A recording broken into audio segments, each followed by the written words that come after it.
The Pre-Exilic prophets of the northern kingdom. The 10 northern tribes crowned Jeroboam king.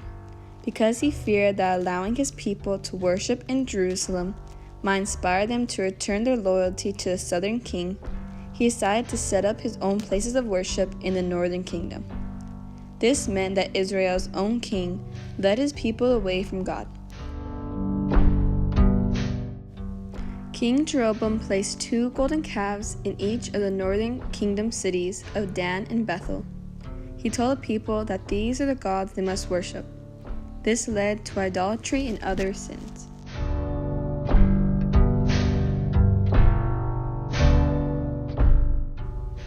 Israel had taken up pagan religions.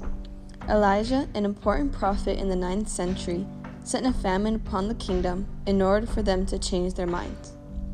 One miracle that convinced the people was at the stone altar with the sacrifice.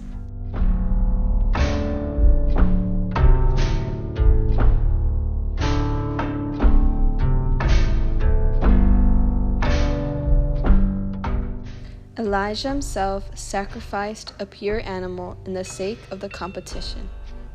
He killed it himself and put a cloak over it and let God do his work. When he removed the cloak, the sacrifice was gone, proving his God to be superior. After the altar, Elijah had to flee to the southern kingdom, or else his life would be put at stake by the rulers.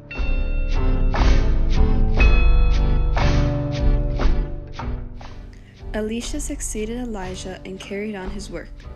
The stories and work inspired the Old Testament books of Amos and Hosea. Naaman, a servant, sought Elisha for healing.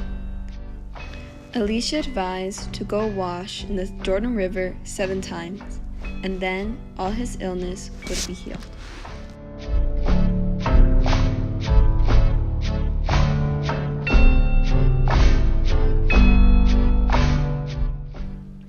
Even though it was not a spectacular miracle, it worked. Elisha had healed the servant Naaman. Hosea was a native to the northern kingdom. He began preaching at the end of Amos's ministry, and he carried on until the fall of Israel. Due to experiences, especially with his wife, Hosea wrote about marital unfaithfulness, which symbolizes false worship.